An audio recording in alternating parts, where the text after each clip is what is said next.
Welcome, ladies and gentlemen, to our July meeting of the Australian Institute of International Affairs. As I normally do, I'm Peter Boyce, currently the President of the Tasmanian branch.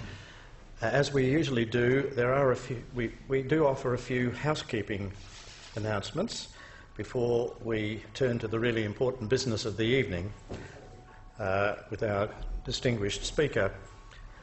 First of all, I wanted to report that I've sent a personal letter on behalf of the Institute to Mrs. Frances Underwood on the occasion of the death of our patron, the Governor. I also want to mention that the 4th of August meeting, our next meeting after tonight, will take an unusual form. We are privileged to have, or will be privileged to have, a visit from two of the contributors to a book that was published just a few weeks ago, which was really sponsored or commissioned by the Institute in Canberra, on controversies and debates in Australian foreign policy. And there were 13 chapters, I think, in the book, each on a separate issue of actual or potential controversy in Australian foreign policy, with two contributors to each chapter. And Canberra wants pairs to fan themselves out across the country to speak to branch meetings. And the two contributors to the chapter on Australian environmental foreign policy wanted to come to Hobart. And they will be speaking to an audience here, possibly this lecture theatre, otherwise the AIIATAS lecture theatre, on the 4th of August, Monday the 4th of August. The two speakers will be Robin Eckersley from the Political Science program at Melbourne University and Dr. Matthew MacDonald, who's a senior lecturer in international relations at the University of Queensland.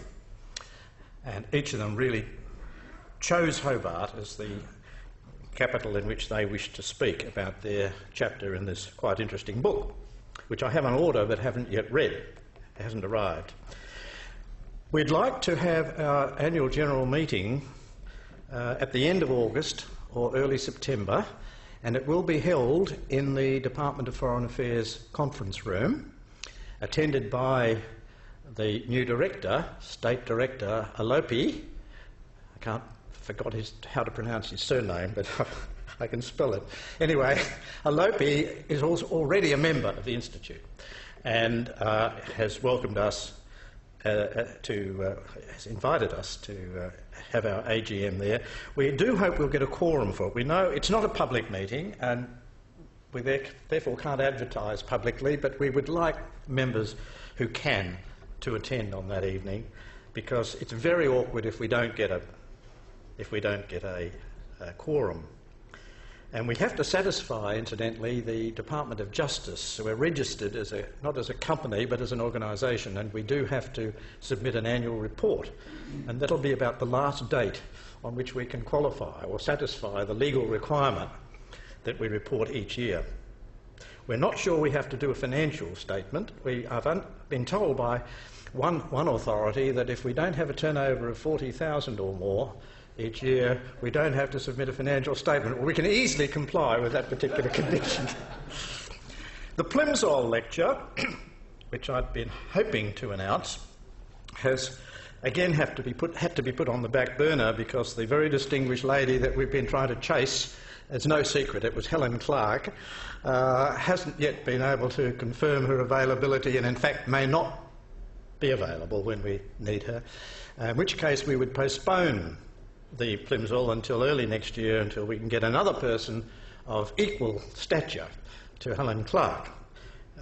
Members will probably know that she's being tipped already to be the next Secretary-General of the UN. I don't know whether she will be, but she's number 3 in the hierarchy, and she's made no secret of her desire to see a lady placed at the head of the United Nations. It would be a big first.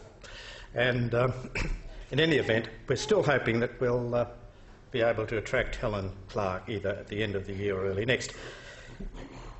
There are copies of the latest issue of the policy commentary which the Institute brings out every quarter out on the table. Please take one if you wish. Do we have a new member? Sorry, I thought it might have been one of our youngest aspiring members. Would you please check the website to the Australian Institute of International Affairs website to see whether or not we're doing a good job with regard to the airing of public debate, discussion, book reviews. It's full of very interesting reports, including two very good informative book reviews, one of Malcolm Fraser's recent publication, highly controversial, called Dangerous Allies, and the other on the glorification of Anzac by James, that's not the title, by James Brown, who's now working for the Lowy Institute in Canberra, a former military officer. Membership forms, finally, membership forms are available on this table or outside as you go out if you would consider the possibility of joining the Institute. As I've said before, we have the lowest subscription rate in the country, and I'm hoping we won't be increasing it at the AGM, but it's only $50 a year, and we do really need some more members. With regard to the annual general meeting, if there are any members or potential members who would be willing to offer themselves for a committee position or a council position, we'd be grateful. We do need a few more who are willing to do things. We also welcome those who like to see themselves simply as sounding boards for ideas, but we really need a few who can actually spend a little bit of time helping us organise events. And that's enough about housekeeping, and thank you very much for your patience, because we now turn to the really important business of the evening. The fact that Indonesia does not loom as large in Australian public thinking and discussion as some of us believe it should is a cause of general concern. And I think Tim Lindsey may have something to say about this, but if you want any documentation of this fact, consider the annual reports of the National Attitude Survey published by the Lowy Institute. In the last 2 years, they have highlighted the fact that Australians are very wary of Indonesia. A large number of Australians are still very wary of Indonesia, more so than of China. I find that quite astonishing, actually, but there has to be an explanation. The decline of enrolments in Indonesian, in Bahasa, in language, is another grave cause of concern. That decline extends, of course, over several years. And so we're not really on the upward path in that regard. And then another disturbing statistic, not so much as an adverse reflection on Indonesia, in fact not at all. The Lowy Institute has highlighted for the last 2 years the fact that there are more Indonesians, or a bigger percentage of younger Indonesian adults, who believe that liberal democracy is the best form of government than in Australia. A higher percentage of Indonesians think that than Australians do. Now, whether or not you can explain away the disturbing low percentage of Australians who believe that democracy is the best form of government, whether you can explain this by reference to the antics of the federal government, of parliamentarians, the fact that they might see this as the index of good performance by government, whether it's that or some other explanation, I don't know, but I think it's one of the gravest discoveries, one of the gravest statistics to hit the headlines in recent years. And I mention it simply because there is so much more optimism and positive attitude reported by Indonesian youth with regard to their new experience, if you like, of democracy. And that then brings me to an introduction to our very, very distinguished visitor tonight. Professor Lindsey Tim Lindsey is the Malcolm Smith Professor of Asian Law and Director of the Centre for Indonesian Law, Islam and Society at the University of Melbourne. And he's also chairman of the Australia-Indonesia Institute. He's a Melbourne graduate, and he's published very extensively. I won't list all of his publications, of course, but they include some very important works on the Indonesian constitution, Indonesian society, on corruption in Asia, and he's also the founding editor of the Australian Journal of Asian Law. And Professor Lindsey has, of course, spent much of the election campaign period in Indonesia, as you would expect, and he's recently returned. And I don't suppose it's the ideal moment to discuss the Australian predicament or the Australian implications of the presidential election for Australia, but it's about the second best moment, because the election has been held and we're simply waiting on the results, and Tim has been in the field to have a good look around. So we are grateful to you, Tim, for allowing us to prevail on you, and you very graciously replied to an email invitation from me very, very quickly and very positively. And I know that you're in demand elsewhere, so we're doubly grateful to you for flying over. And I have great pleasure in introducing Professor Tim Lindsey, who will discuss the Indonesian presidential election and its possible implications for Australia and the region. Professor Tim Lindsey.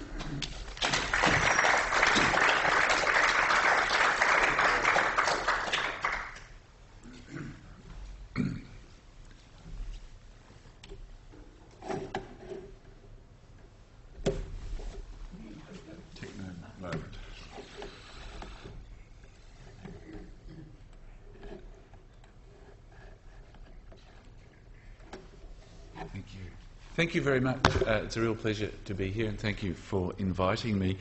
My brief has two parts: in the presidential election in Indonesia and implications for Australia and the region. And I think I understand that the important part for most of you is what it means for Australia.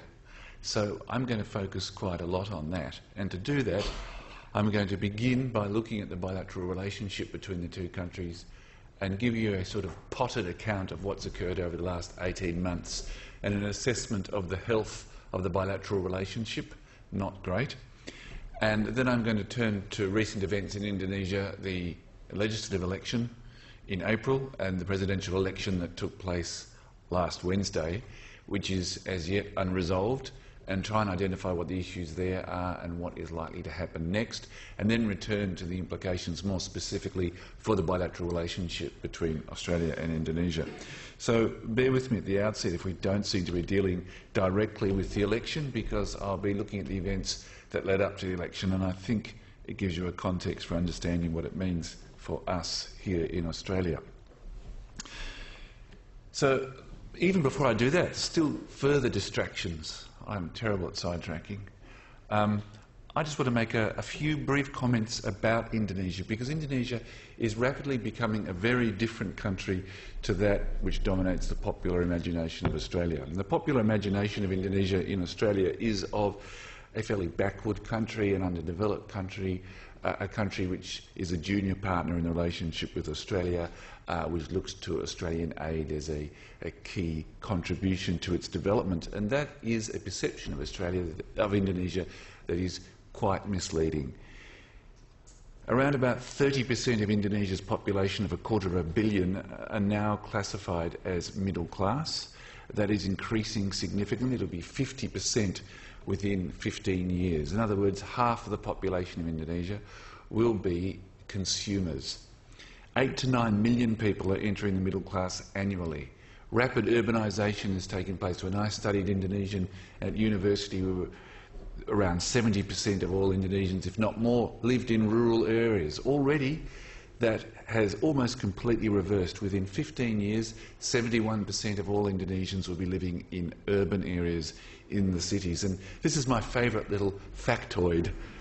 there are already more malls in Jakarta than in any other city on earth. Jakarta, I might add, is a city with the exact population of which can't be measured, because enormous numbers, tens of millions perhaps, they don't really know, commute in and out of that city every day, and many people are just not recorded or registered. But the estimate is that during the day, the population of Jakarta may be very close to the population of the whole of Australia. So we're talking about a massive urban centre which caters to this fast-growing middle class. And this is a middle class who have sort of leapfrogged the desktop generation and have gone from pre-computer to extraordinarily high penetration of tablets, laptops, but in particular smartphones. It has one of the highest, Jakarta has one of the highest levels of penetration of the smartphone of anywhere on earth, and it is, we're told, the highest tweeting city in the world. It's also one of the biggest Facebook users in the world. So the Indonesia that people imagine is really no longer there, perhaps. And what this means is that in these elections that have just taken place, there are more young and middle-class voters voting than ever before, and in fact more voters voting for the first time in these elections. Around about 30% of all voters were voting for the first time, and that means, of course, that they are all just 18 or 19 years old, thereabouts, and that also means that most of them were 2 or 3 years old when Suharto fell from power and have no recollection of the authoritarian military-backed regime of Suharto and the New Order, which is again a dominant image of how Australians still understand Indonesia. Most Australians are largely unaware even that Indonesia is democratised. Going back to those polls that Peter mentioned, the Lowy polls show quite clearly that a significant percentage of Australians are completely unaware that Indonesia underwent a transition to democracy after the collapse of the New Order regime in 1998. And most believe that Indonesia is run by the military, which is completely false. Although we'll wait and see. The result is that most Australians paid no attention to the reformasi or reform movement that took place after Suharto resigned in 1998, or of its achievements, or of the new liberal democratic society that was introduced after that. Indonesia is an open, multi-party, liberal democratic society. It has probably the freest media anywhere in the region, certainly a lot more diverse and interesting than ours. No great achievement there. It has a free trade union system. Most of the political censorship rules were lifted after Suharto fell, all political prisoners released. Of course, it's not ideal. Indonesia has a huge number of problems. The government is in many ways dysfunctional. Corruption is a huge problem. It's embedded and institutionalised right across Indonesia. But that's not really all that different to most other emerging powers, developing countries in the region, whether we're talking about India or China. The point is that with all the problems that it has, dysfunction, poor infrastructure, lack of foreign investment, above all corruption, Indonesia continues to grow somewhere in the 6% band, and it is already at the moment the 10th largest economy in the world. Stop and think about that one right now, 10th largest economy. The World Bank recently released its assessments, which found that the economy is now significantly bigger than the Australian economy, if you accept the World Bank's measures. It will be the 7th largest economy in the world within 15 years, and it will be the 4th largest in the world by 2050. Of course, we certainly won't be in that band. So what's happening in Indonesia is a little akin to what happened in China, with huge numbers lifted out of poverty into the middle class, transforming Indonesia. What the implications are of that are very complex, but the point I'm making is a much simpler one. Indonesia is transforming. It's turning into a quite different place to that which Australians imagine. Now, I'll come back to the points I've just made, but let me now talk specifically about the bilateral relationship. Famously, until late last year, it was repeatedly described as the best it has ever been, and I think that's probably accurate. The 2 terms of Yudhoyono's government were the high point of the bilateral relationship, and we've now got a bipartisan commitment in Canberra by both sides of politics to the importance of the relationship. It was Paul Keating who said there was no country more important for the network of Australia's foreign relationships than Indonesia, but that same phrase, or a variation of it, has been repeated by every Prime Minister since, including the current one. The tsunami in December 2004 and Australia's decision to grant a hugely increased level of aid ended the tensions between the two countries over East Timor. That was the year that Yudhoyono was elected in 2004. The 2005 decision to increase the aid strengthened the relationship. Yudhoyono's personal warmth towards Australia was marked. Family members have studied here. Despite the criticism often made of Indonesia in the press, and of Yudhoyono in particular, in fact, he has been enormously forbearing with Australia on a number of occasions. He is routinely described as Australia's best friend in the region, and I think that's true. Under Yudhoyono, Indonesia has supported Australia's efforts, such as they are, to engage in Southeast Asia. And Indonesia is the key to whether Australia gets a seat at regional summits and meetings. Unfortunately, however, that is not the view held of Yudhoyono in Indonesia. The constitutional amendments introduced after Suharto's fall limited him to 2 terms. He cannot run again. He didn't run in the current election for that reason. He is now, as in the American model, the president towards the end of his 2nd term is a lame duck. But Yudhoyono is more than a lame duck. In Indonesia, he's seen as a failure. He's regarded as a disappointment, a do-nothing, dithering president who wasted his 2nd term in office and has allowed the reform process to stagnate and even to begin to slide backwards. So he is rapidly becoming a marginalised figure in Indonesia. And again, I mention that because it has implications for what I'm going to talk about in a moment with the election. As has just been pointed out, the Australian public are hostile and ill-informed about Indonesia. It's not just a lack of information, it is a clear hostility, and all the polls, from Lowy, from Crosby Textor, from Morgan, from the Australian Strategic Policy Institute, all the polls that have been taken in recent years are absolutely consistent in saying that Australian attitudes towards Indonesia have deteriorated significantly precisely during the same period when Indonesia democratised and opened up. So as Indonesia became a country a little more like Australia, Australians turned away from it in a very clear fashion, and every year it gets worse and worse. It's probably just stabilised at this sort of very low point that was just described.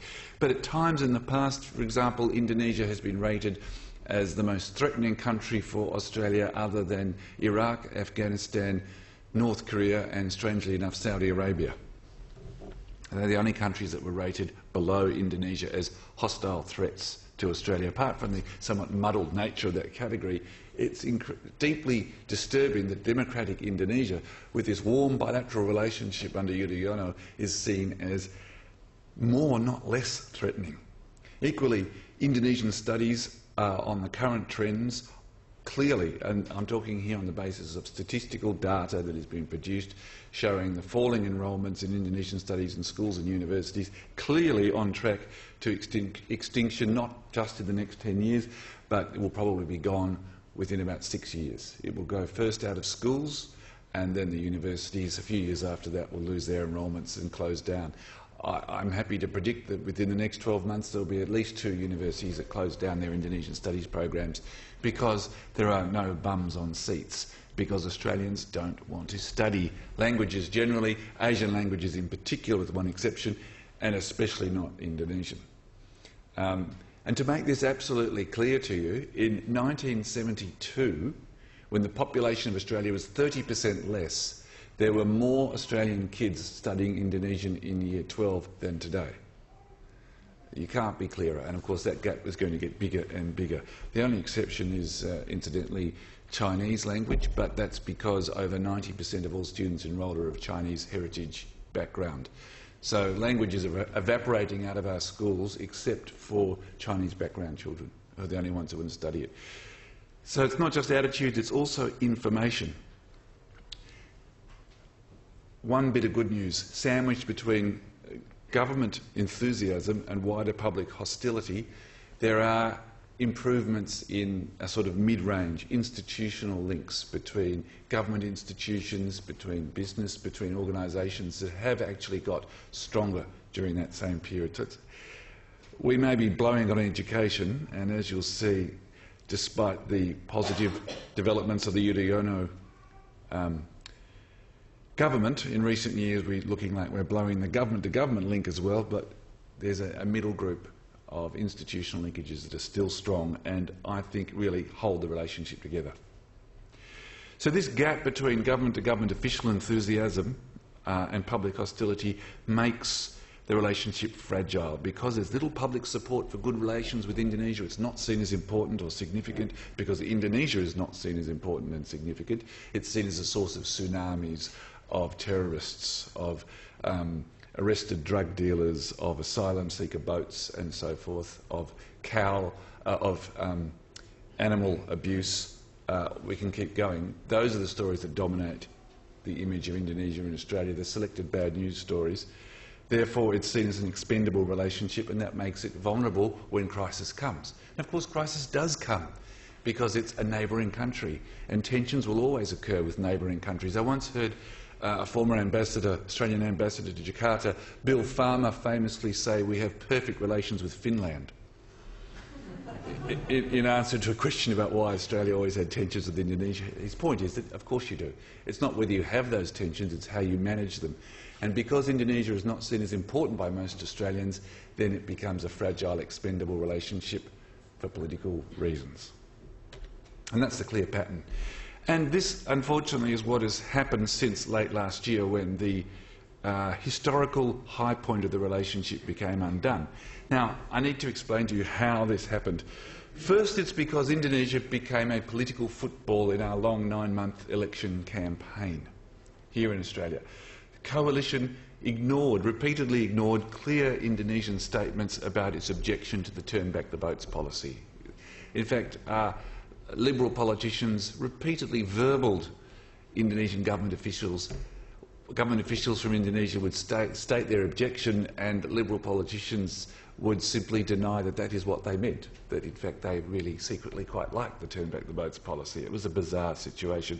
The Labor Party also used Indonesia for its campaign benefit, particularly Kevin Rudd with his predictions of conflict on the waves. Now, it needs to be understood that this doesn't happen in a little Australian bubble. Indonesian politicians are very aware of what goes on in Australia. They follow our political scene quite closely, and they are both astute and well informed. The Indonesian Foreign Minister Marty Natalegawa, for example, has a PhD from ANU. He lived here for 5 years. Another minister in the Indonesian government, Mari Pangestu, also a graduate from Australia. So these are people who know and understand how Australia operates, and they follow the politics of it. They became increasingly frustrated with the use of Indonesia as a political football during that campaign, but they tolerated it. They understood the electoral cycles. They understood how our politicians use national interest during the campaigns, but they expected a more consultative, respectful approach after the election. Tony Abbott's statement of less Geneva, more Jakarta seemed right. He went over soon after his election for a reset visit, and he actually apologised, although this wasn't widely publicised here, he actually apologised for the behaviour of both parties on Indonesia during the campaign. And this went down very well. It was seen as a new start. Looks like we'd got over that blip. And then we had Edward Snowden. We need to track this carefully, exactly what happened. The revelation of Australian intelligence activity in Indonesia did not at first rupture the relationship. The Indonesian Foreign Minister accepted the revelations about what our spooks had been up to in Indonesia and hosed it down. There were also admissions that Indonesia spies on its neighbours as well. It didn't create a major crisis. The two countries are managing it. But there was a seething frustration about the asylum seeker issue. There were constant calls for a negotiated regional solution, for a bilateral solution at the very least, and a sense that Australia was unfair in blaming Indonesia. and that they in Australia would not consider a more cooperative ASEAN-based way through. Rightly or wrongly, this was the view in Indonesia. And then came the last straw. The last straw were the Snowden revelations that Australians had tapped the phones of President Yudhoyono, his wife, and the inner circle. This did trigger a crisis, and for two reasons. The first, this build-up over the boats, over the Snowden revelations, and this just seemed to be more of the same from an Australia that was recalcitrant, if you'll excuse the use of that term. But also because President Yudhoyono is famous in Indonesia for his acute sensitivity on any matter involving his family. And this is the one area where he reacts badly.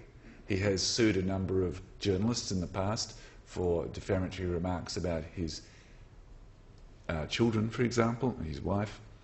So this is the one sore point where Yudhoyono would abandon his usual demeanour of calm and measured, statesman-like responses. It was personal. Yudhoyono felt humiliated.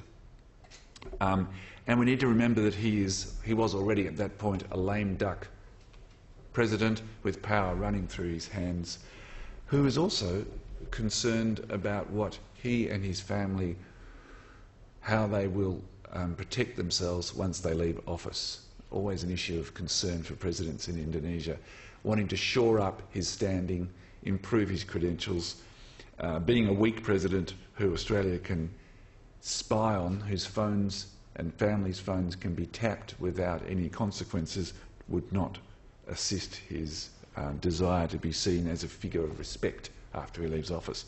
All of those things came together and was exacerbated by the fact that shortly beforehand the same sort of crisis involving the German Chancellor Angela Merkel led to what was reported in the press as an apology from the American President Obama. Now, whether there was an apology or not is somewhat contentious, but it was widely reported that Obama had apologised to Merkel for tapping her phone.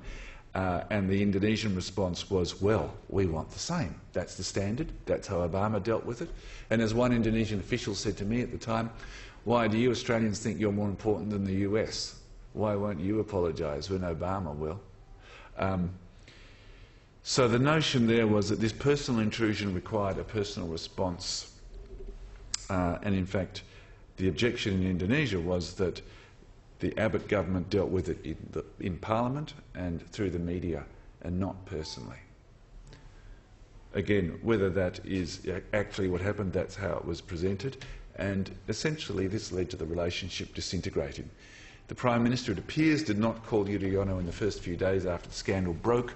He was not willing to offer a direct apology or assurance of no repetition of the kind that apparently Obama gave Merkel, although again I note there is some dispute about that.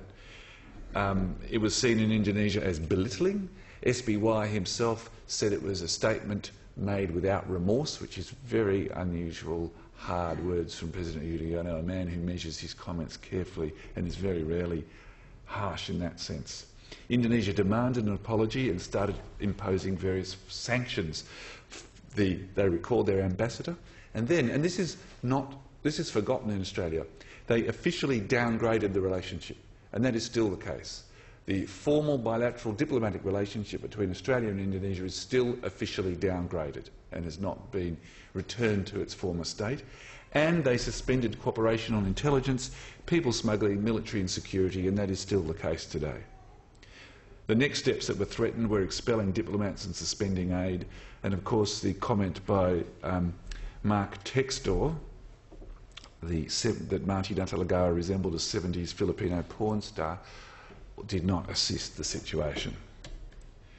Eventually the Prime Minister sent a letter of apology, or we don't know what was in the letter, but a letter that was accepted as a sign of remorse of the form required by Yudhoyono was sent directly to President Yudhoyono, and it ended the ratcheting series of sanctions, because when this letter was sent, Indonesia was at that point suggesting that the next step would be expelling Australian diplomats and suspending the aid program.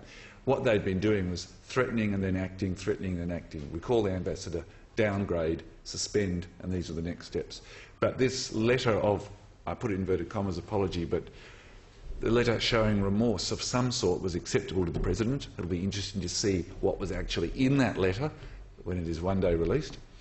And Indonesia then said to normalise relations and upgrade again to normal status, a 6-step roadmap is required. Australia agreed to this lengthy process that will lead to agreed protocols for cooperation on military intelligence and people smuggling. So the idea is that these protocols would be set between the two countries and then signed off by the President and the Prime Minister. This hasn't happened yet. It was aggravated by the Naval Incursions, which occurred in January. I won't spend a lot of time on those, except to say that, again, the problem about the wiretaps was President Yudhoyono's soft spot, his sore spot about his family. And this struck an Indonesian sore point. Indonesia has a history of strong reactions on issues of border integrity. It has 17,400 islands and very weak forces. On its own admission, it could only get about 25 ships in the water at any one time to defend one of the largest coastlines in the world. And that means for Indonesia, its political response is really its last line of defence of its maritime boundaries. And to indicate to you how serious the question of national sovereignty at sea is for Indonesia, it has repeatedly refused to allow the United States to let its navy enter the Straits of Malacca. They're the straits between Indonesia and Malaysia. There's 3 powers that have territory there: Indonesia, Malaysia and Singapore. Singapore would be happy for US naval vessels to enter to escort commercial ships to protect them against piracy. Malaysia is sort of agnostic, will go along with it, but Indonesia says no way. Indonesia is not prepared to allow the naval vessels of another country to enter its waters on a routine basis like that. So if Indonesia is prepared to refuse US Navy entry across its boundaries, you can see why it would react very aggressively to Australian naval vessels straying into Indonesian waters. And this will continue to be the case, and it is one of the reasons why Indonesia reacts very badly on the boats issues. The result was relations hit a low ebb, probably the worst moment since the East Timor tensions. Australia found itself frozen out in Jakarta last year. There was a barrage of negative media coverage of Australia. Australia was presented as arrogant, neo-colonial, unrepentant, insulting, unsympathetic, condescending, demanding. And again, we have to put this in the context that Indonesia, like not many other countries in the Southeast Asian maritime region of Australia, is one of the few countries that won its independence after a war of independence fought against white colonists. Indonesia had its own sort of Vietnam War, if you like, against the Dutch, another historical fact overlooked so often in this country in understanding Indonesian attitudes. But it creates a sensitivity to what is seen as neo-colonial condescension towards Indonesia that it often overreacts to. Since then, the Batam meeting in June ended the tensions and the non-cooperation that had dominated since late last year. That was quite recently. For most of the first half of this year, the relationship has been on ice. The meeting in June smoothed things over, but the relationship is still officially downgraded and the cooperation in military intelligence and people smuggling is still suspended. The protocol has not yet been negotiated. The new president is sworn in on October the 20th, and really this protocol needs to be sorted between now and then, and the relationship back on track. And it's possible to do that while Yudhoyono is here, and that really needs to happen before the new president comes in, so that there is a clear diplomatic foundation for building the next relationship for the next 5 years. And that brings us to Indonesia's election campaign.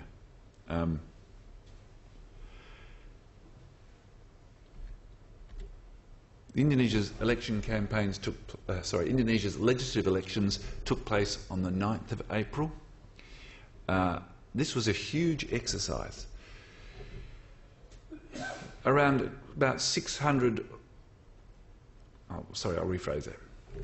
20,389 seats were in dispute, 560 in the national legislature, and the rest at a range of levels down to the local level, where some 17,560 seats were up for grabs. There were a little under 500,000 polling booths across the archipelago, and the turnout was enormous. Around 75%, this is a non-compulsory voting country, around 75% turned out. The voting took place in a single day. There's about 180 million registered voters. So these are enormous numbers being managed by the Indonesian Electoral Authority across an archipelago which is in total 17,400 islands. The results, when they were confirmed, showed that once again, as has been the case with every election in Indonesia since Suharto fell, no party won a majority.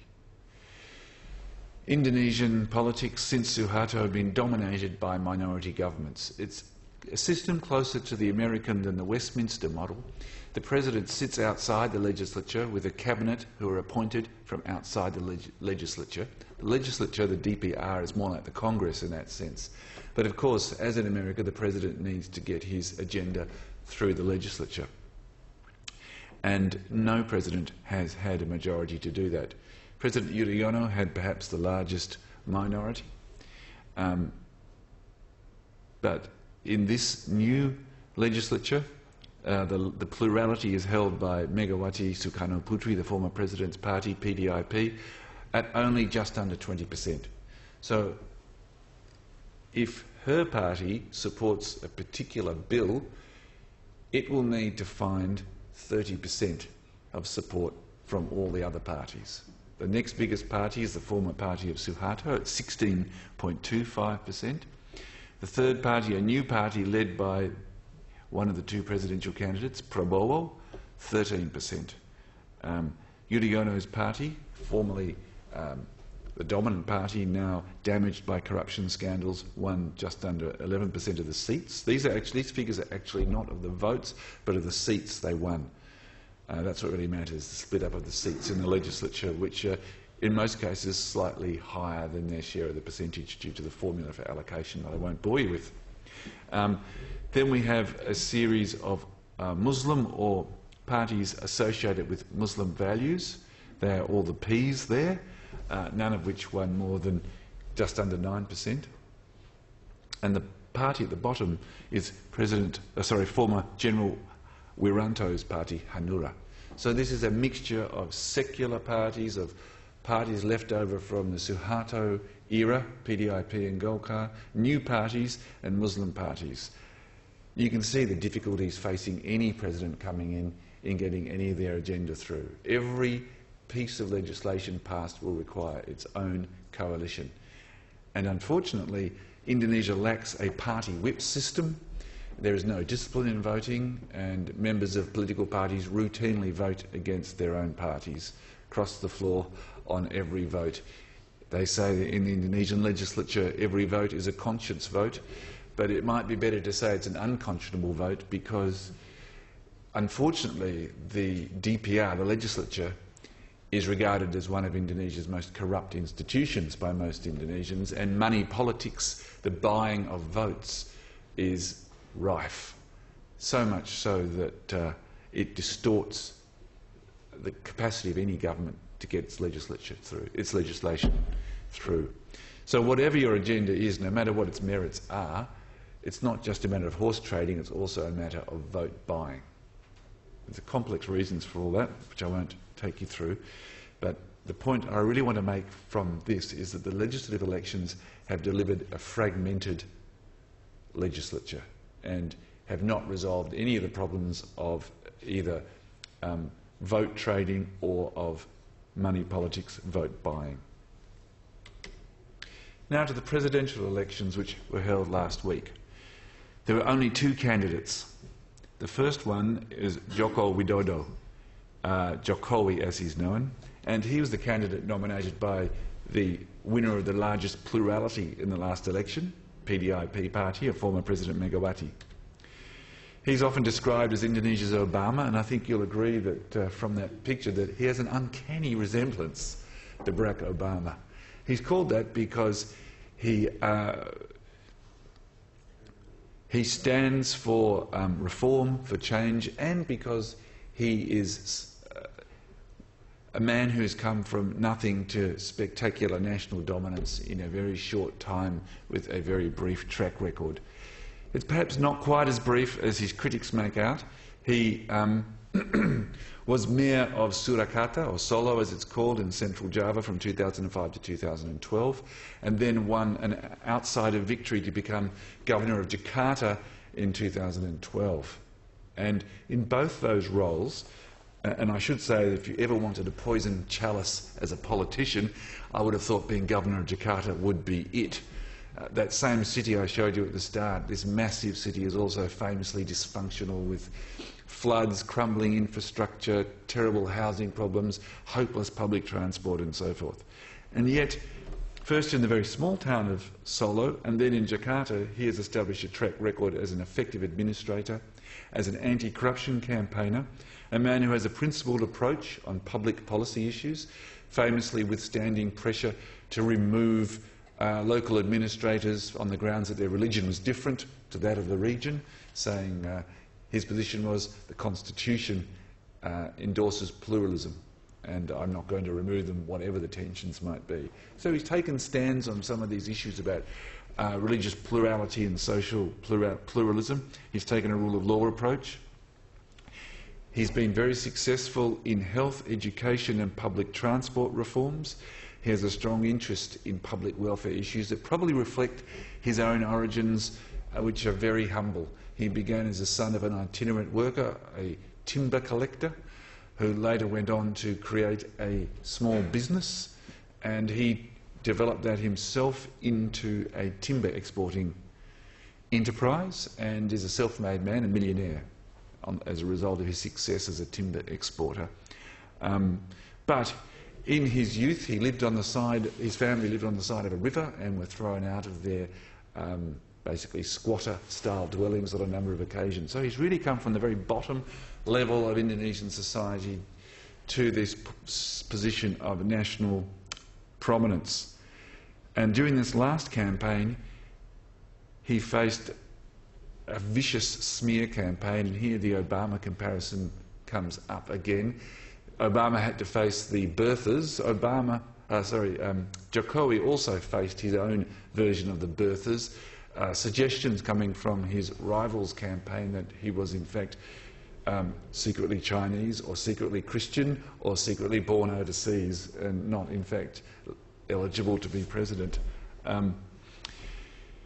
That smear campaign damaged his electoral prospects significantly. He went from being a favourite by well over 10%, on some polls 20 or even higher. His lead was enormous as this overwhelming favourite, down to a knife-edge difference, largely because of the effectiveness of this smear, this black campaign against him, which was involved, for example, special purpose tabloid newspapers produced setting just solid compilations of smear claims against Jokowi that were widely circulated and so forth.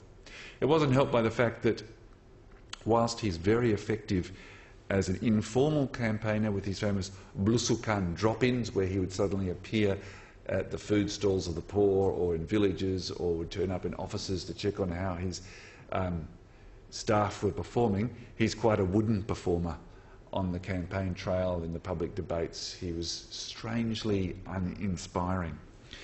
So the election came down to a very close competition between Jokowi and a man who could really not be more different, former Major General Prabowo Subianto, the leader of the Gerindra or Greater Indonesia Party. Now, he's a man who you would think would never possibly be a serious presidential candidate in Indonesia, and yet he has come very close to winning. He was a cashier general. He is a cashier general, and he was removed from the military for exceeding orders in relation to an event which he has acknowledged. That is, he has never denied and has acknowledged on a number of occasions, including in a famous interview with Time magazine, that he abducted and tortured students in 1997 and 1998 in the lead-up to the collapse of the New Order that year. There were around about 13 students who were among those abducted at that time who've never been found again, who had disappeared, presumed dead. He denies any knowledge of their fate, but he has acknowledged to having ordered the abduction and torture of other students who were not killed. On that basis, and on a few other incidents occurring around the time, he was removed from the armed forces by an honour council under the authority of General Wiranto, and that council actually included the current President Yudhoyono on it. Prabowo has been denied a visa to enter the United States on human rights grounds, and also to enter the United Kingdom as well. However, he ran a spectacularly sophisticated and effective campaign, assisted by the fact that he is a very wealthy man, and his brother Hashim Joyo Hadikusumo is an even more wealthy man, one of the richest men in Indonesia, who is bankrolling his brother Prabowo's campaign. This campaign has been going for a long time. After his removal from the armed forces and the collapse of the New Order, he left Indonesia in exile. From the moment he returned from exile, he has been moving towards this presidential campaign, and certainly for the last 5 or 6 years, working hard for this nomination. His campaign imported some years ago spin doctors from the United States who helped him reposition himself as a champion of the poor, of farmers.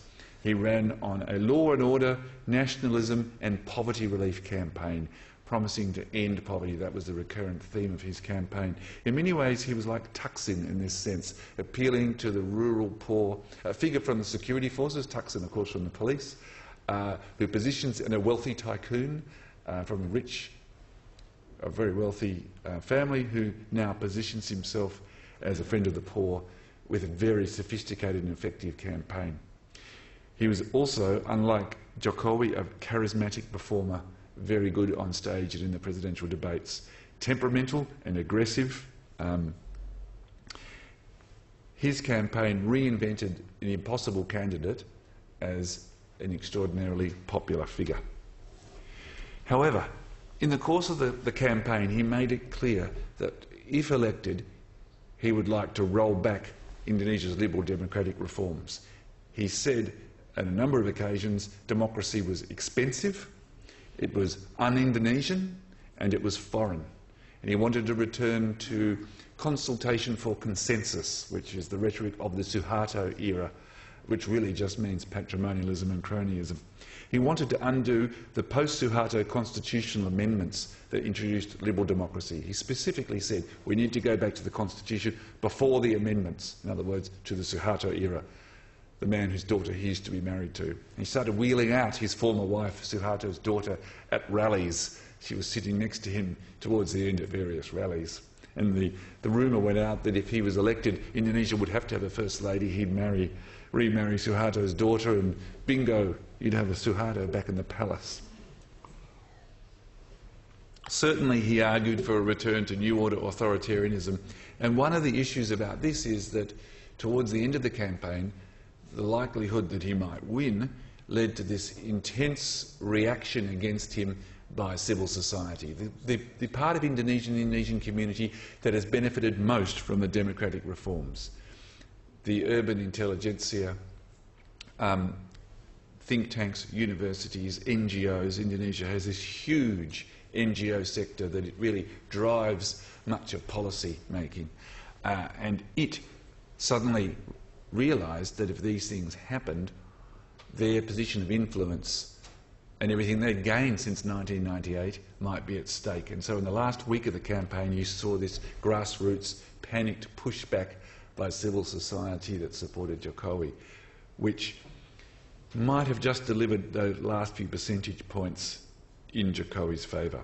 But if Prabowo does win, then I think you would see a great deal of tension from the beneficiaries of the Liberal Democratic reforms that began in 1998. So, what happens after the election? Where do we now stand? The results. I'm sorry I'm using up a lot of time here. Just let me go for a little bit longer if you would. First of all, we don't know the outcome of the election officially as yet. The results were due to be announced on the 9th of August, but because of the tensions over the perceived close margin between the two, the Electoral Commission has agreed to release them earlier. They will now come out on the 22nd of this month, so in less than 10 days. We'll have a definite answer from the Electoral Commission. But everybody has, in previous elections, relied on what are called quick counts. The quick counts reflect a right at Indonesian law for polling agencies to watch the counting of votes in the booths. So they send in representatives who watch the counting of votes in booths right around Indonesia. They select a representative sample and they report back as the votes are being counted. Now the voting closed around 1 p.m. Indonesian time on Wednesday, and the quick count agencies, there are many of them, there are many polling agencies, began to report on the samples they'd selected and the regions they'd selected. And the quick count was available. Everyone was watching the quick count from the various agencies on their internet homepages and click, click, click, click. These are the results of the quick counts that Jokowi is relying on, and they show a margin of somewhere between 4 and 6.7%, and most people think that it's pretty safe to say there's a margin of around 5% in Jokowi's favour. These quick counts have been very reliable in previous elections. The quick counts seen as credible have been right within 1% in the last 2 presidential elections and in the last legislative election. So there's no reason to think that those credible quick counts will be different. Now, of all the quick counts on the table behind you, all but the top one are independent polls. The first one, AIIATAS, is the Indonesian official government news agency count, which is also regarded as accurate in the past and very credible. And that gives it to Jokowi by 5.42%.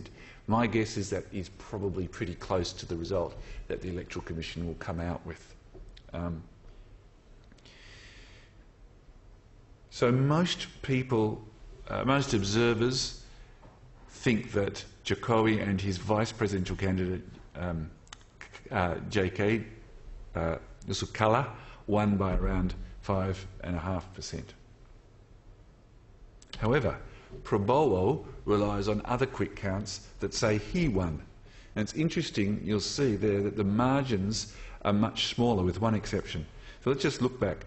You have a much larger number of quick counts in Jokowi's favour, and a much, generally speaking, with the exception of the Populi Centre, a much higher margin than Prabowo claims. He claims 4 quick count agencies, and the margins are around about 2% or less, with the exception of Puskaptis with 4.10%. That particular polling agency is widely regarded as one that has been traditionally strongly biased in his favour. Now, how did the bias occur? The biases can be created by the polling booths you choose to sample. If you choose a lot of polling booths in an area known to favour one particular presidential candidate, then of course your polls will be skewed. And the allegation is that these polling agencies that have a history of favouring Prabowo have selectively polled to ensure they have a higher result in his favour. That's the argument. But you can see that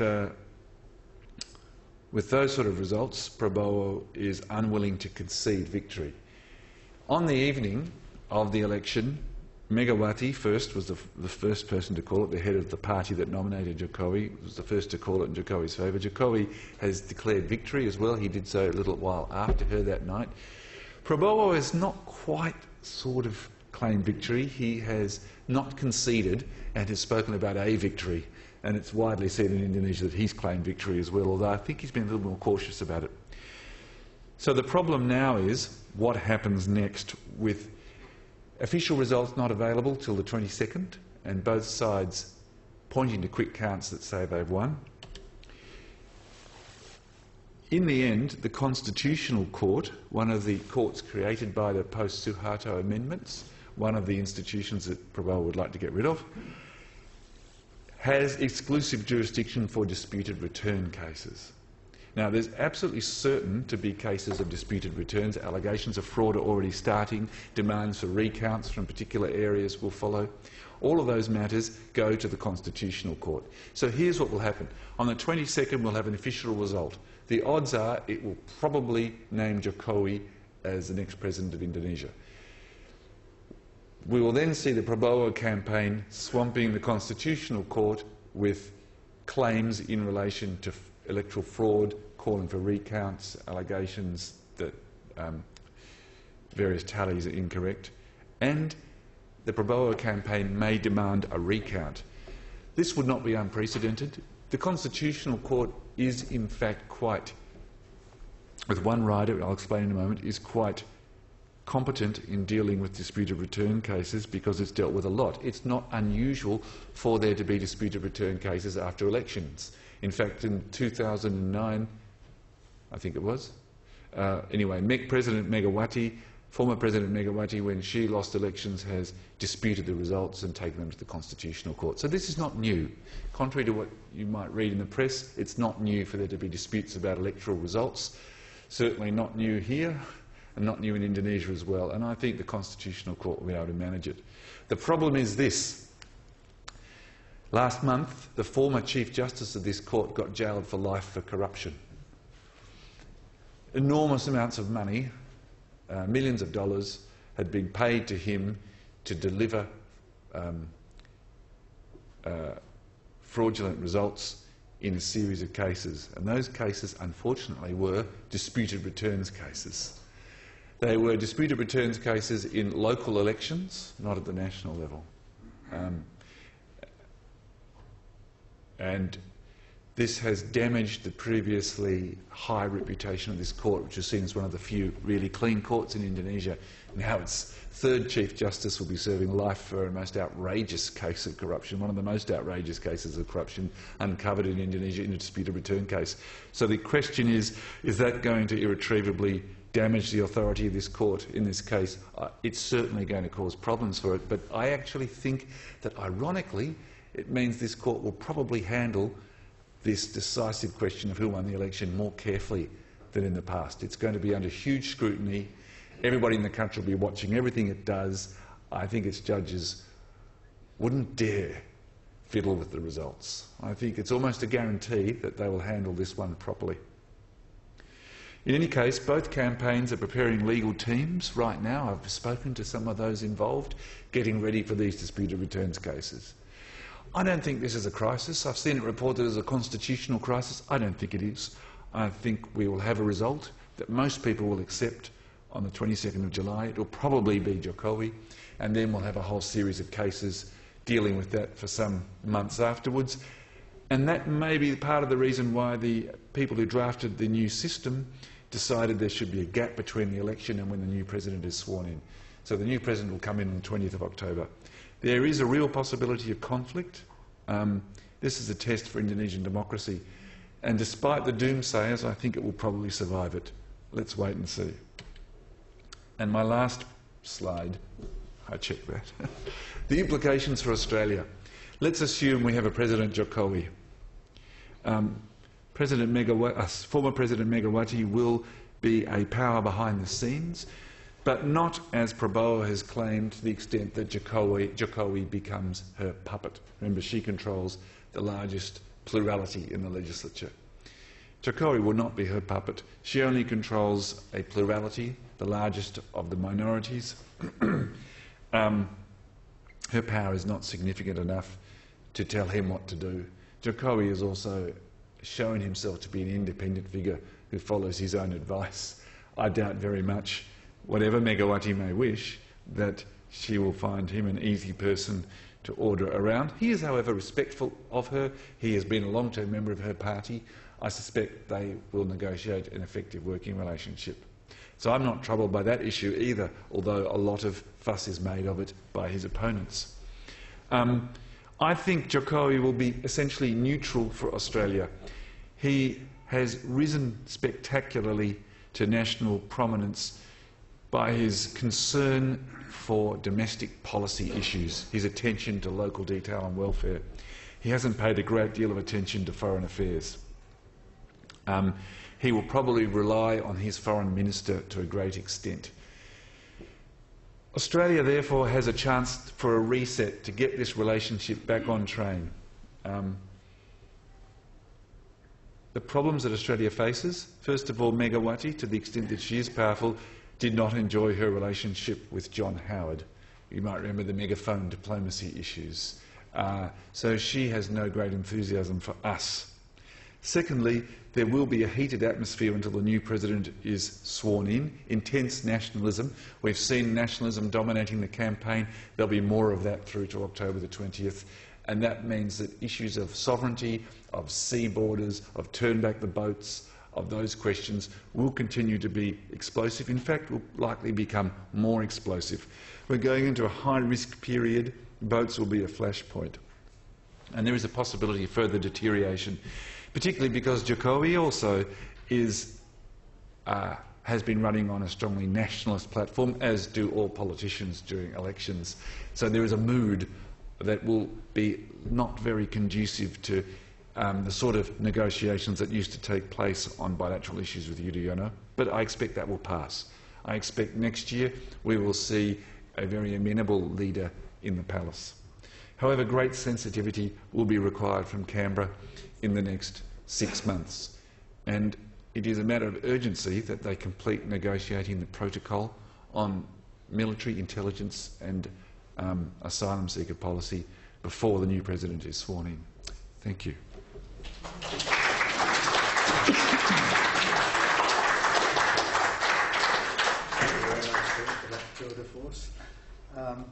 Yes, we have a question already from the back. Thank you. Yeah, good evening. I just wanted to ask quickly if in the unlikely event that Prabowo wins the election on the official count, what would that change in the implications for Australia? Yes, that's a good question. Well, I think that would be a much more difficult relationship for Australia to handle. Prabowo is assertively nationalistic, and his policy has been based on Indonesia not tolerating intervention from foreign countries, and in particular not tolerating territorial intrusions of any sort. He has been quite aggressive on the China issue, for example. He has accused Australia of being, probably rightly, being Indonesia-phobic, and he has said that his Indonesia would be one that earns respect and does not put up with condescension or being treated as a minor power. So I think we would see greater sensitivity on those maritime boundary issues. His personality is, as I said earlier, he's highly reactive, temperamental. He's a military person. He would be much more likely to react aggressively to tensions bilaterally. He's also run on a campaign of economic autarky, and that would be more difficult for Australia to manage in terms of regional trade. Not that that's so important. You know, Australia invests more in New Zealand now than it does in Indonesia, despite the size of the market, economic growth and so forth. It would be even more difficult for us, however, to catch up with where we should be in terms of investment when Prabowo is in office. Finally, there's the issue of human rights. His human rights record is absolutely appalling. There are also pretty powerful allegations of his involvement as a commander in massacres that took place in East Timor and Papua by troops under his command that are well documented. The question isn't whether they took place, it's what his role was in them. it would be very difficult for Australia to work with a president with that sort of record. Imagine if he visits Australia, for example, and we've got G20 coming up in November. It would be very hard for President Prabowo. He would certainly be allowed in as a president of Indonesia, but I think it would be very difficult for a government here to manage the protests would undoubtedly follow. So he would be a real challenge for Australia. Thank you. Anyone else? Yes.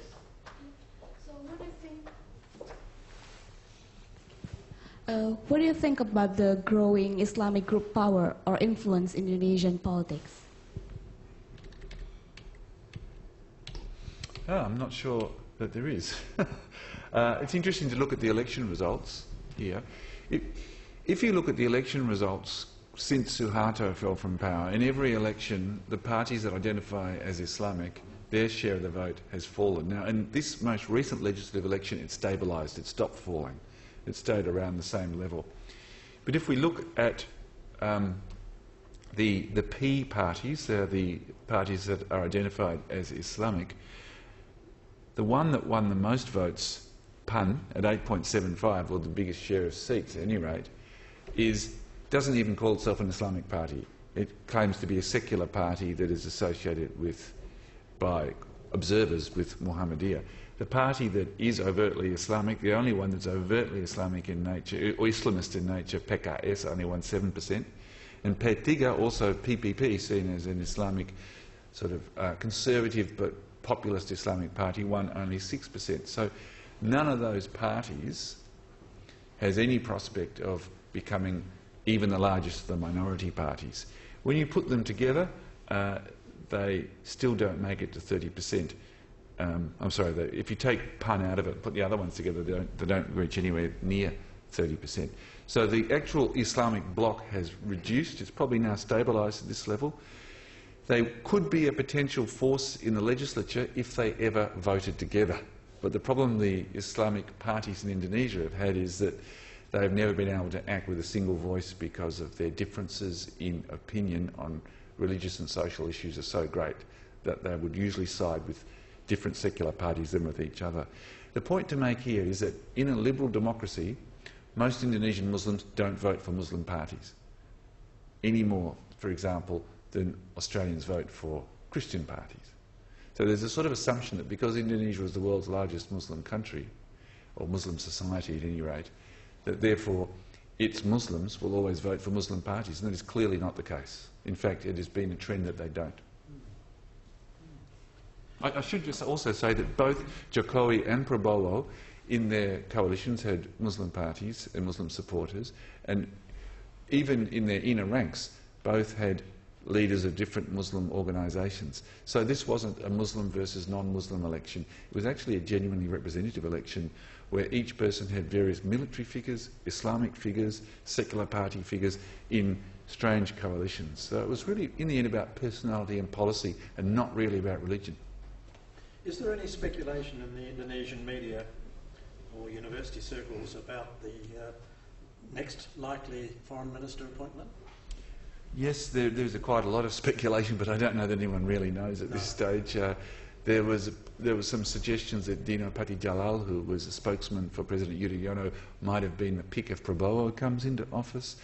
Some others are suggesting that Marty Natalegawa might get his term extended if Jokowi comes in, as is most likely, but really I don't think we'll know until the cabinets are announced, because in reality there's a huge amount of horse trading that goes on around cabinet formation, so whatever view they hold now might not be what happens in the end. I'd also say one other thing about the two candidates. Prabowo said earlier on that if the parties that joined his alliance would be given cabinet seats, whereas Jokowi said if you joined his alliance, you'd be welcome, but he would not guarantee cabinet seats to parties that supported him. He's very strongly insisting on wanting to appoint a technocratic cabinet. And because of that, if he wins, his hands are not tied by his coalition. And I think we might see a few surprises, therefore, when his cabinet comes out. Interesting. Anyone else? Yes, Harry. Two questions, if I may. The first one has to do with the sovereignty and borders question, I understand that the Chinese have come down to fish in waters that Indonesia regards as its own. And what has been the Indonesian reaction, and what would you expect a new president to do about it? The second one is, of course... That was two. Pardon? It's all right, go on. The second question is the obvious boats question and refugees. I think we need to assume, at least I would assume, that whoever is going to be in power in Australia, whichever major party is going to run the government, open borders are not on, and that Australia has what most Australians regard as a very respectable, highly respectable and responsible refugee program, admissions program, and that open borders for anyone who is brought along in other ways would be very severely constrained. Now, given that, what do you think that either of the candidates in Jakarta would do about agreeing with Australia on some sort of mutually acceptable way of regulating the boats business? Well, I'd be very happy to come back here and give you an hour on Indonesian attitudes on the boats. I'll try and give you short answers to both those questions. First of all, many Indonesian policymakers would regard the question of illegal fishing in their waters as far more serious than the question of boats travelling to Australia, which they generally regard as a trivial issue. But they see their waters as being raided and exploited by foreign powers, not just China, also Europeans and North Asians fishing in Indonesian waters. And it is really in the electoral debates between the presidents it came up in particular. So the problem that Indonesia has got is the one I mentioned earlier. It doesn't have a navy of any sort of serious nature. As I said, on their own estimates, 25 boats can get in the water in an archipelago of 17,400 islands. So they just can't police their waters, and that leads to problems in relation to the boats, in relation to illegal fishing. Now, illegal fishing, because it's seen as linked to fishermen's welfare and to natural resources of Indonesia, is a really hot-button issue. And I think both presidents have indicated that they see fixing that and stopping those sort of incursions as a serious issue that needs to be dealt with. Jokowi even said Indonesia needs to develop its own domestic drone industry to patrol its waters. That's how strongly they feel about it. In relation to the boats, it has to be understood that, rightly or wrongly, that Indonesia does not want to deal with Australia bilaterally on the question of the boats. It has, for years, consistently said it wants a regional, or it says multilateral solution on the boats issue. Now, I think that what they're saying, the code there is, we need to have a regionally agreed treaty, and they often talk about the 1970s Vietnamese boat people as a model, but they need money, because they don't have the resources to properly police their waters. So this is my speculation, that they would be looking towards a regional agreement that results in funds being made available for them to better manage their waterways. And it's not just the waters between Australia and Indonesia, it's the Malacca Straits and the piracy issues, the fishing issues, also other maritime resource extraction issues. So they don't want to have this little bit hived off as a separate question to suit Australia when they have a massive pressing problem. They want a regional issue with all the parties in agreement, and we need to have a bit of a reality check about this. It's unlikely that you're going to get a regional solution without the superpower of ASEAN being involved. The nation that sprawls right across the seas to our north, which controls the two busiest sea lanes in the world, or one of the busiest sea lanes, one of the two busiest sea lanes in the world. If that's not involved, you don't really have a regional solution. And at some point, there's going to have to be some serious thinking about funding to create that sort of an arrangement. Last thing is, Indonesians will say, look, people want to go to Australia. Why is that our problem? We have them here in our territory. There are particular areas where Middle Eastern asylum seekers congregate. They say that this causes social problems One of the most famous ones is Puncak, the area, a mountain resort outside Jakarta, which is, they say, has become a place of prostitution as a result. You know, they see it as creating management, political, social issues that they don't want to deal with. If these people are wanting to go to Australia, many officials will say, let them go. What's in it for us? So again, I'm not arguing this, I'm reporting it. So it has to be understood that Indonesia will not come to the party unless there are good, strong reasons for a trivial, from their point of view, C rate issue to become a major one. It only gets reported in Indonesia when it becomes a source of bilateral tension. And then it moves from a paragraph late in the paper to the front page. Now, we have to understand that if there is to be a negotiation on this issue. And so far, it's been seen entirely as a problem that Australia can force its neighbours to come to the party on. Now, that would be the Indonesian grudge, that's what they say. And they'll tell you if you ask them. Yes, Phil. Yes, Tim, you made a passing reference to Indonesia would like to see a mid-zone, you know, the line drawn along the middle. I got an old map that I bought in Jakarta about in the 1980s or 1990s. And of course you've got the 12-mile zone, but you've also got the economic zone, and interestingly it just goes across. And they've made a little kink around Christmas Island, just to put it to the south of this line, otherwise than that it's sort of east and west of Christmas Island. Which leads me to a flippant thought, perhaps we could solve the problem by giving them Christmas Island back. But, how important is this economic zone in their thinking? Well, in fact, Australia and Indonesia have got a pretty good history of negotiating their maritime boundaries. They're complex and they had to be renegotiated again after East Timor's independence. But that is not really the source of the problem. The source of the problem is movement across those boundaries. My point in talking about the naval incursions is to demonstrate that this is an issue on which Indonesia will always react strongly because of its problems of naval capacity. Across the economic zone? No, any incursions into, both of those, any incursions into areas that it sees as threatening its sovereignty or its access to resources, it always overreacts politically because it has no other means of defending its interests. The argument often put by Indonesians who I speak to about this in government in Jakarta is, we need a coast guard, we can't afford a coast guard. If you want a solution, come and pay for us to have a coast guard.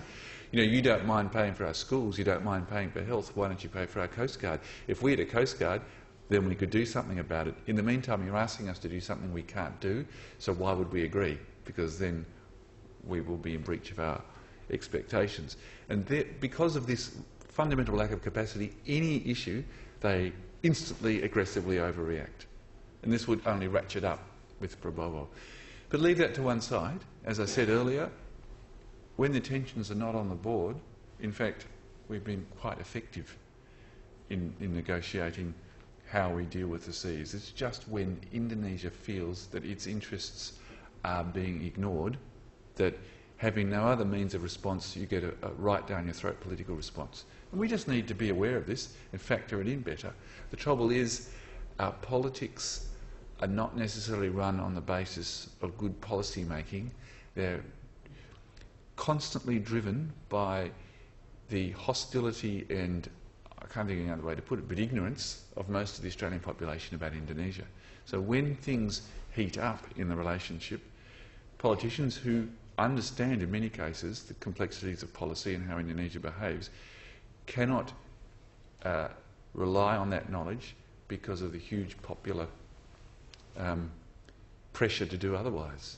And so suddenly it goes very quickly from quite rational interaction between the two countries to quite hostile posturing. And then it becomes unmanageable, and that's really what's happened. And why is that? It's because the public in Australia dislike and fear and don't understand Indonesia.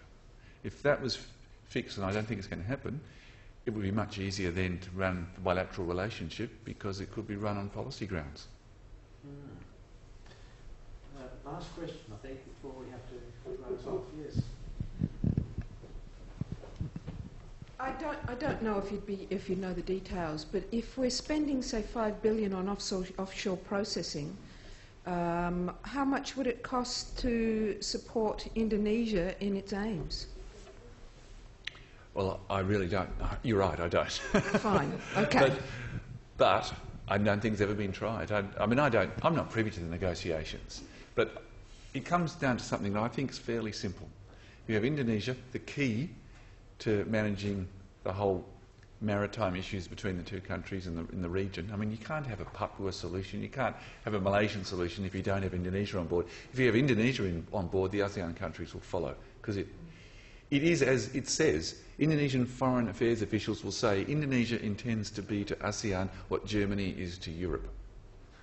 And where is the Secretariat of ASEAN? It's in Jakarta. So if you can work out a deal with Indonesia, then the other countries will fall in. But that's not what we're doing. And we have, in fact, from before the election policy and election campaign in Australia and right through the election period, we have been insisting that we will deal with it unilaterally. And that is just guaranteed to aggravate the situation and irritate Indonesians. And that's why I'm saying we need to use the election of a new president as an opportunity to reset and reopen those negotiations. Whether it's the solution I'm mentioning or it's some other way, we have to break the pattern that was established in the last Australian federal election in dealing with this issue with Indonesia, because it's just not going to work. That's a pretty sobering note on which to end. I think the challenge is immense. Incidentally, I think if we can afford to give patrol boats to Sri Lanka, we ought to be able to help Indonesia develop its coast guard. Well, maybe they could re-equip the orange boats. Yes. Well, Tim, thank you very, very much indeed for giving us a splendid presentation, very challenging, and you could have gone on and on. I realise that this is only a tiny little sample of what you would be able to offer us if we had a longer session, but we do appreciate the time you've given us and the fact that you were prepared to fly over today at the beginning of a new term too, a busy teaching week. And I ask my colleagues whether you would join me in thanking our